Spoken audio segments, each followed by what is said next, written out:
Is rare to get business and labor groups to praise the same thing, but as it pertains to this agreement to reform PAGA, that is exactly what we have. It's an agreement both sides say is a good deal and a big deal.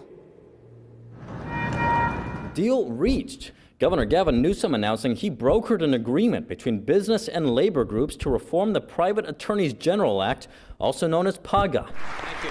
Passed by the legislature in 2003 and signed by then-Governor Gray Davis, the law allows employees to sue their employers for labor violations like unpaid wages, delayed payments, and meal penalties. Before PAGA was signed, labor code violations were handled by the California Labor Commissioner's Office, but as law professor Chris McCaley explains, PAGA changed that.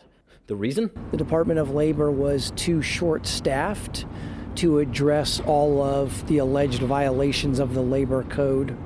And so the idea is to allow private enforcement of California's labor code. And that, in a nutshell, is why PAGA was created. But since then, PAGA opponents said while the law was well-intentioned, it resulted in attorneys taking advantage of the system, filing frivolous lawsuits against employers, and then keeping a portion of the settlement money that PAGA opponents said should really have been going to employees who've lost out on wages.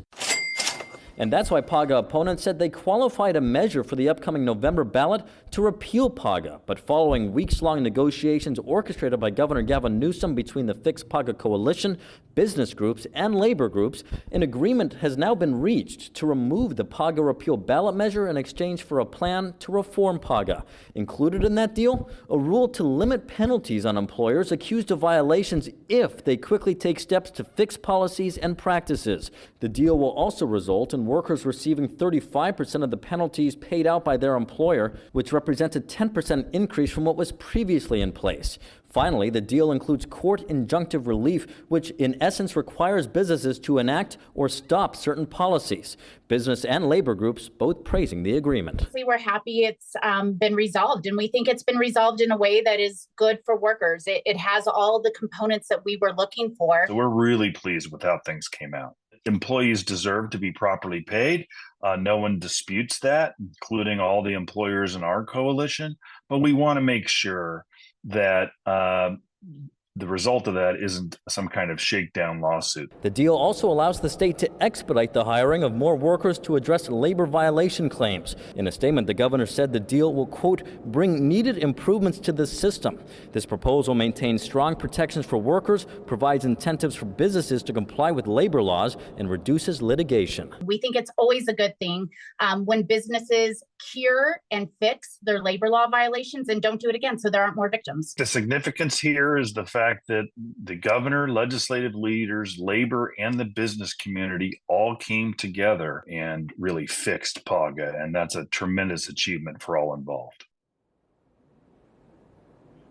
And this deal still needs approval from the legislature, but given that it already has support from the governor and legislative leaders, it is expected to pass. We're live here at the state capitol covering local news that matters. Eitan Wallace, Fox 40 News. Eitan, you laid out perfectly all of the stakeholders and how historic this is to see business and labor come together and have this negotiation and have legislators sign off on it. But I think it's important to point out here, we can go back to the fast food law, getting that negotiated off the ballot. Also this, it's all because there is this big fight in that building right there over the Taxpayer Protection Act. That ruling is supposed to come out from the Supreme Court right now because it seems like labor and Democratic leaders are very concerned about that, which is why they wanted to get this fixed PAGA deal, right?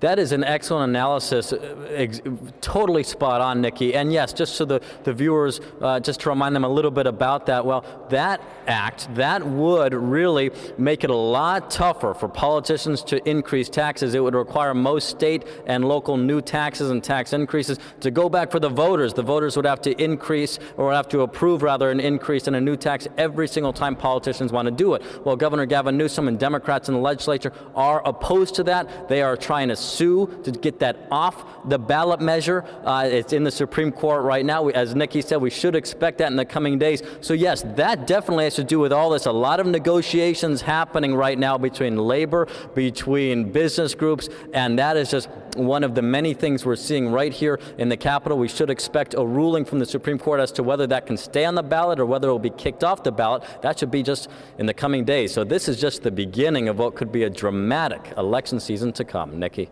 But wait, there's more. There is the Prop 47 reform ballot measure. I know you've been covering that closely too. You've been in hearings. So you're in that building constantly. What are you hearing from lawmakers? Whether, we know that some of those lawmakers in the Capitol have removed support from it. We had that happen from Kevin McCarthy yesterday. So give us your take. You're inside that building every day. What's the appetite like to bring both sides together to negotiate?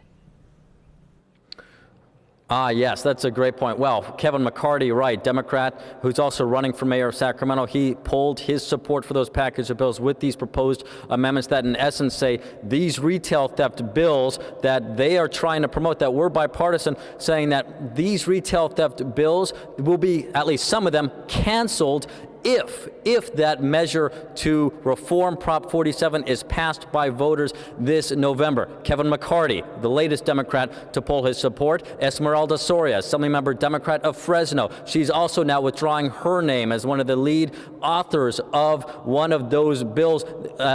Starting to see more and more Democrats come out opposed to this idea to really try to get these Prop 47 retail theft bills, retail theft bills. They are coming out against these plans, if you will, from Democratic leadership, which probably, as some lawmakers have said, stem right up from the governor. So the governor wants to see that those bills go into effect, does not want to see that Prop 47 reform measure passed by voters this November. More and more Democrats, though, making it harder for the governor, slowly coming out. We should expect more, by the way, more drama on that tomorrow when the Assembly Appropriations Committee takes up more of those retail theft bills. We will see which Democrats come out and say they do not support this latest plan. Nikki? Okay, I'm almost out of time, but I have to ask you, since we have you live here, and it's a treat to have you live during our newscast, any word on the budget deal? What can you tell us about that?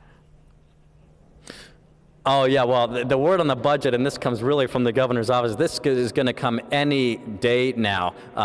It really is going to be very, very soon. The governor technically has until June 27th to reach a final agreement with the legislature on the budget, but I'm told it could be coming just in the next few days, perhaps even as soon as tomorrow, but I don't want to jump ahead there. Let's just say the next few days for now. By the way, the reason this impacts all of you at home, the budget, yes, it has to do with intricacies and negotiations and all that behind the scenes here inside the Capitol bubble. But it has to do with you because remember, the state is facing a multi-billion-dollar deficit. They, as in the politicians, they're going to have to come to some agreement with the governor here as to what they're going to cut. And of course, they want to avert most major cuts, but at the end of the day, they're going to have to cut something, and that at the end of the day is going to impact you at home. Nikki? Our Capitol reporter, Eitan Wallace. Eitan, so appreciate your reporting, giving us some extra time this evening. Always appreciate it, my friend. Thanks so much.